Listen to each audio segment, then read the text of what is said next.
Hi Leo, what's up? Kamusta po kayo lahat? So I hope everyone's doing okay. So this is gonna be your reading for the month of December 2025. This is just a general reading. Only take what resonates, leave what doesn't. Also, please don't forget to click like, share, and subscribe para din po makakuha pa kayo ng mga bagong contents like this in the future, okay? So, first card, Leo, that you got here is Candle. You will be shown the way.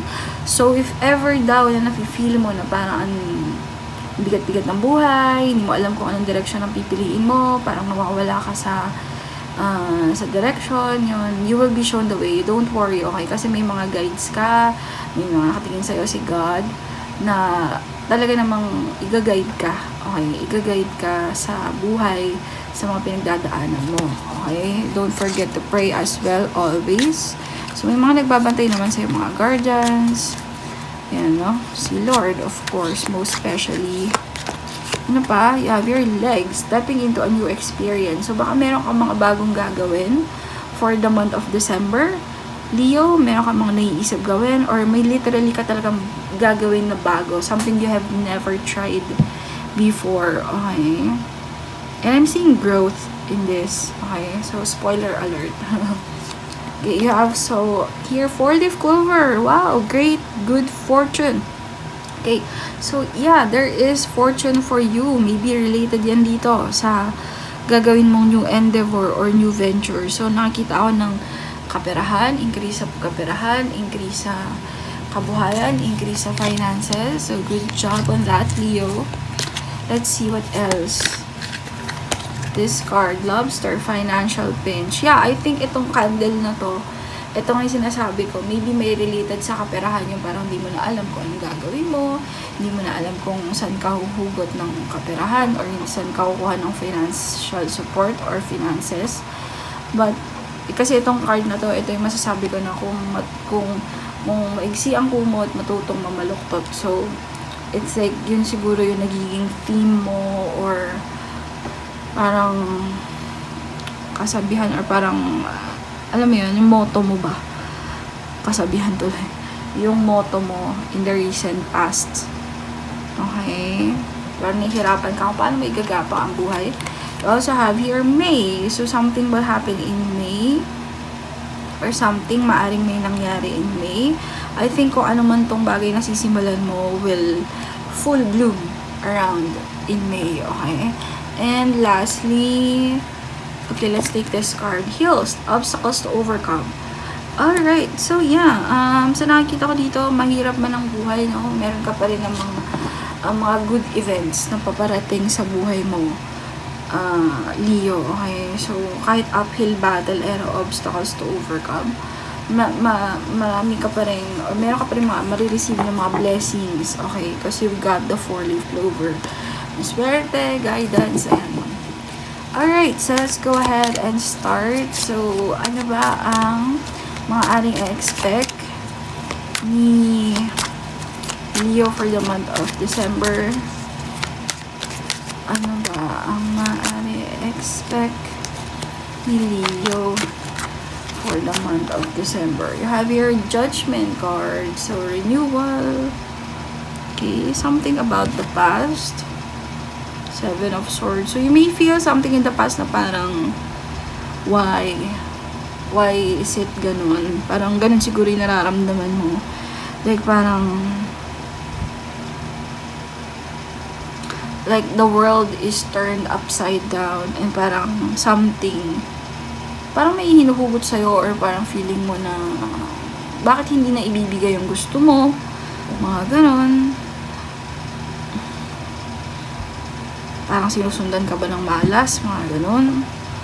Parang sa nakikita ko dito kasi yung cat, parang fina-follow mo yung yung tao. So parang black cat, 'di ba? Somehow sometimes nire-relate yan sa malas, lalo sa Pilipino, sa Pilipinas na Pilipino kasabihan. But actually no, I love black cats. I don't know why. Parang lalo sa spirituality, sa ginagawa namin, cats are very like, basta magandang energy ang dala nila sa amin. Sabi nila, absorber daw ng negative energies. But, yeah, basta magaan sa pakiramdam ang may cats, lalo sa gantong trabaho or gantong ginagawa. Okay? So, parang sinasabi dito na either yung parang you feel left out in the cold, maybe, lalo sa finances mo. Maybe some of you wants to travel abroad, gustong magtrabaho abroad for a better financial situation. Yeah, okay. Some of you may want something related sa finances or sa pera na mag-bloom, mag-boom. Okay, magkaroon ka ng pagbabago naman sa pera, please. Parang gano'n. Para magkaroon naman ako ng breakthrough. And finally, yes, it's gonna happen. Okay, so nakikita ko dito, there will be a change or an awakening, enlightenment when it comes to a certain situation related to money. Okay, magkakaroon ka ng new beginnings. Either may sisimulan ka literally na bago. Sabi nga kanina, stepping into new experience. May sisimulan kang bago.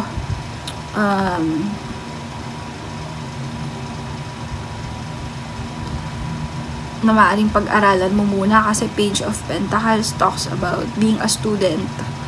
Okay, na maaaring pag-aralan mo muna, maaaring parang kapakapain mo muna. Paano ba to ginagawa? Paano ba to patatakbahin? Paano ba to i-implement? Parang ganon.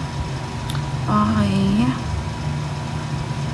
Some of you, I'm hearing, you will reach something like people from distant places. Parang malalayong lugar.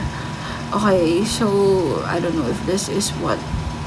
Basta meron kang marireach sa mga tao related sa malalayong lugar. And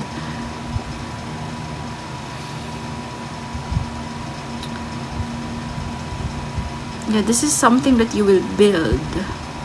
Something to na talagang pupundaran mo ng magandang foundation. And pero sa umpisa nakikita ko talaga na parang di mo alam di mo alam kung paano mo siya gagawin, paano yung step by step procedure, paano ko to successfully parang i-venture, mga ganon.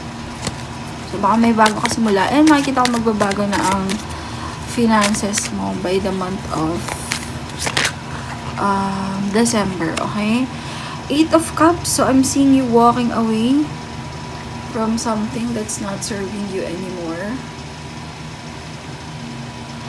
I'm seeing you na parang gusto mo nang iwanan talaga yung mga sitwasyon na parang hindi fulfilling sa'yo, it's not serving for your highest good. Okay? Meron kang gagawing isang bagay like a business venture nga siguro ito, something na solo. Parang ganito rin yung reading ni Cancer kanina. Pero, Cancer is, you could be a Cancer Leo cusp. So, meaning in between ka ng Cancer and Leo season pinanganak. So, meron din silang bagay na sisimulan, ilo-launch, or parang bagay na pag-aaralan muna kung paano gagawin. Parang yung paano ma-execute ng tama yung isang bagay. Mga ganun. Okay, nakikita ko naman merong makasusuporta sa'yo dito pagdating sa pag-aaral mo na yun. Okay, so you don't have to worry. Merong mga tao mag-guide sa'yo. Okay.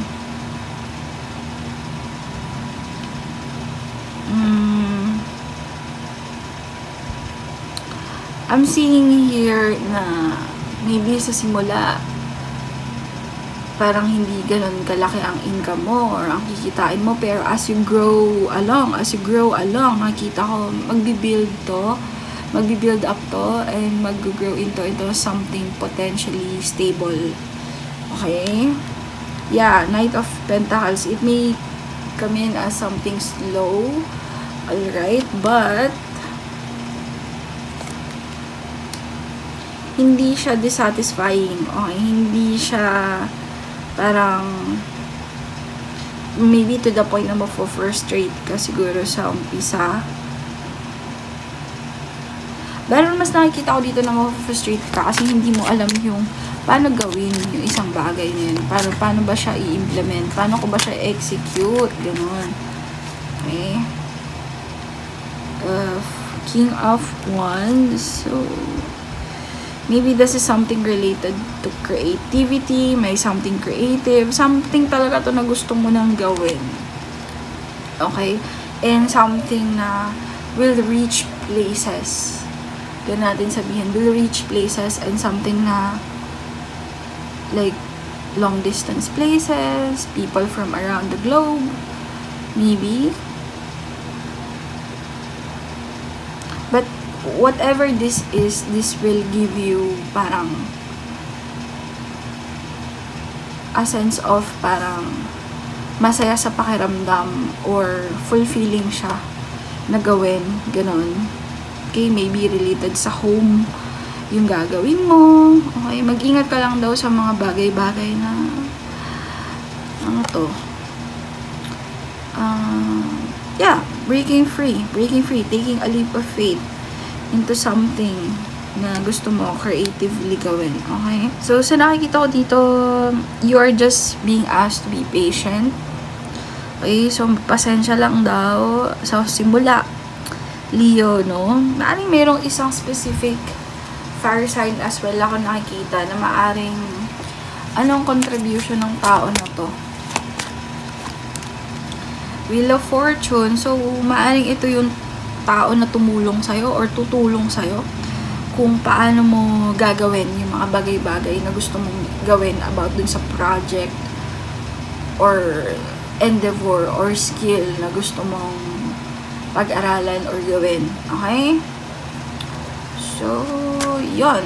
Let's move on to career.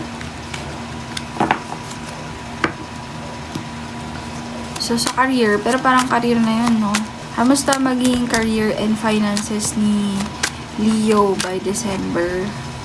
Career na Magician card. So, yeah, may bagay kami na manifest. Okay, something that's really close to your heart. Something na gusto mo talaga tong you really feel like doing it. However, Two of Pentacles, you're juggling. What are you juggling at? Like maybe torn ka, parang ganon when it comes to how are you gonna deliver nga lang. Parang repeating message lang. Maybe maging concerned ka din like how people will look up to this if this is a business. Marami ka nakikita ko na people na it's like magugustuhan yung gagawin mo. Yeah, people will love what you're doing. Okay. And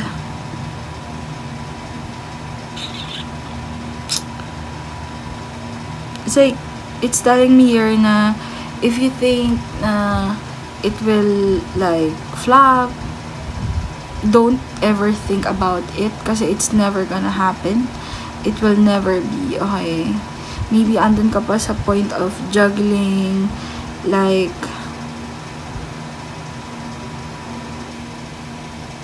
mga what if siguro to, ano bang gagawin ko, paano ba to, what is the Two of Pentacles all about? What are they juggling at? Yeah, whether you will continue or not, marami ka siguro mga iniisip. Seven of Cups with the Chariot card.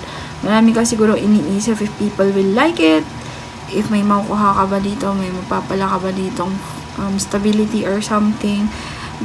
Don't ever think about it because people will parang love what you're doing. Okay? What you will do rather. And sabi ko kanina, diba, parang may 4-leaf clover ako nakita. So talagang swerte itong gagawin mo. Okay? So as for your career, we better hurry up kasi paubos ng oras. So what about love life? Kamusta naman si Leo sa love life? Okay, Queen of Cups. I don't know if you are happy alone. Like, you are nurturing yourself or are you nurturing parang a relationship? Merong gusto mag-pursue sa'yo, maybe someone younger. How is Leo's love life in December? Moon card, okay. Meron kang gustong alisan na sitwasyon. Meron kang gustong alisan na sitwasyon kasi hindi ka na satisfied, hindi ka na fulfilled doon kung may karelasyon ka man sa connection na yun. Okay.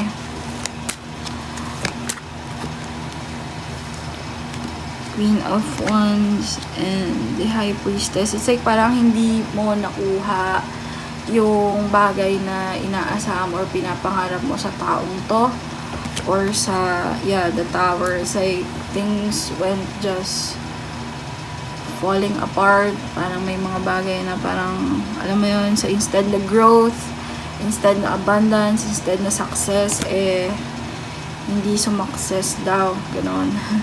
Hindi, joke lang. Hindi siya, parang, hindi natupad yung pangarap mo sa relasyon na to.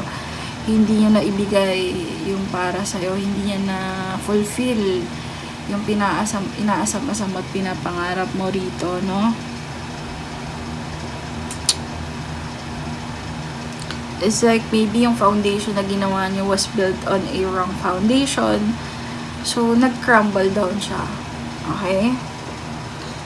Hindi mo lang sinasabi pero gusto mo yung alisan tong relationship na to. Gusto mo lang umalis. It could be a Taurus, Virgo, Capricorn that you're dealing with. Or, yeah, but this could be you. Aries, Leo, or Sag. Okay? Kasi baka walang may offer. Yeah. Empress. Growth and abundance. So, baka meron ako nakikita ditong feeling na maaaring hindi naging stable ang buhay. Hindi naging parang maayos ang takbo ng buhay niyong dalawa. What else? Last message is for Leo, 8 of Wands. So, what's this?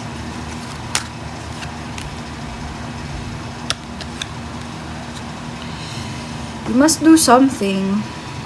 8 of Wands. Take action. Okay? Sa love life ito, no? Kung nahihirapan ka na daw, and then, kung nahihirapan ka na daw sa relationship na to, kung nababurdenan ka na, then maybe it's time for you to, yeah, move on, move forward, and, like, be selfish to yourself, and maybe, like, pursue your dreams. Okay, maybe it's time to parang find a greener, like, grass, sabi na, hindi yung grass is greener, parang a better situation para sa'yo, Leo. Kasi, lalo kung parang stagnant or parang, hindi naman stagnant, as in totally wala nang stability sa relationship, hindi na siya na-fulfill, hindi na siya, parang wala ka na napapalang maganda sa relasyon na to. Okay, maybe it's time for you to consider yourself daw with the 4 of Pentacles. Be selfish about yourself and move on. Okay, so ilang naman, Leo. Thank you so much for watching. I hope you enjoyed the reading. Please don't forget to give this video a like, share, and subscribe. Thank you so much, guys, for watching, and see you on our next readings, guys. Bye-bye!